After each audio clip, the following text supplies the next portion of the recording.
আসসালামু আলাইকুম। আজকে আমি আপনাদের যে কবিতা শোনাবো, কবিতার নাম বনলতা সেন।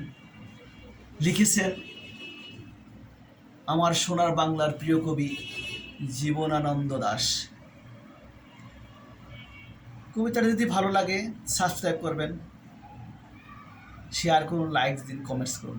আরও ভালো ভালো কবিতা আমি আপনাদের শোনার চেষ্টা করব। শুনুন তাহলে।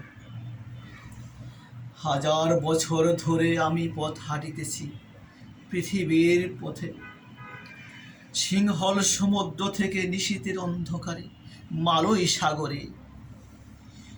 অনেক ঘুরেছি আমি বিম্বিসার অসুখের ধূসর জগতে, সেখানে ছিলাম আমি আরো দূর অন্ধকারে বিদর্ভ নগরে। আমি ক্লান্ত প্রাণে এক, চারিদিকে জীবনের সমুদ্র সফেন। আমারে দুদ্বন্দ্ব শান্তি দিয়েছিল নাটোরের বনলতা সেন।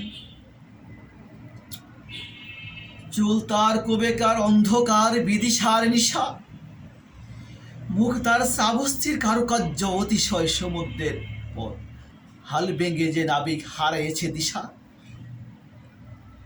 সবুজ ঘাসের দেশ যখন সে চোখে দেখে দারুচিনি দ্বীপের ভিতর, তেমনি দেখেছি তারে অন্ধকারে।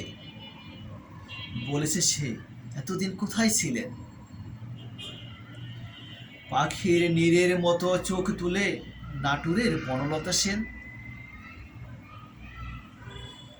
সমস্ত দিনের শেষে শিশিরের শব্দের মতো সন্ধ্যা আসে,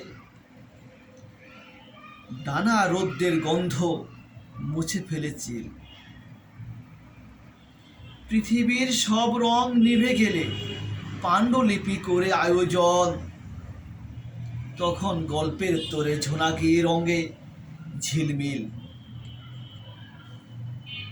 সব পাখি ঘরে আসে, সব নদী ফুরায় এ জীবনের সব লেনদেন। থাকে শুধু অন্ধকার, মুখোমুখি বসিবার বনলতা সেন। Thank you.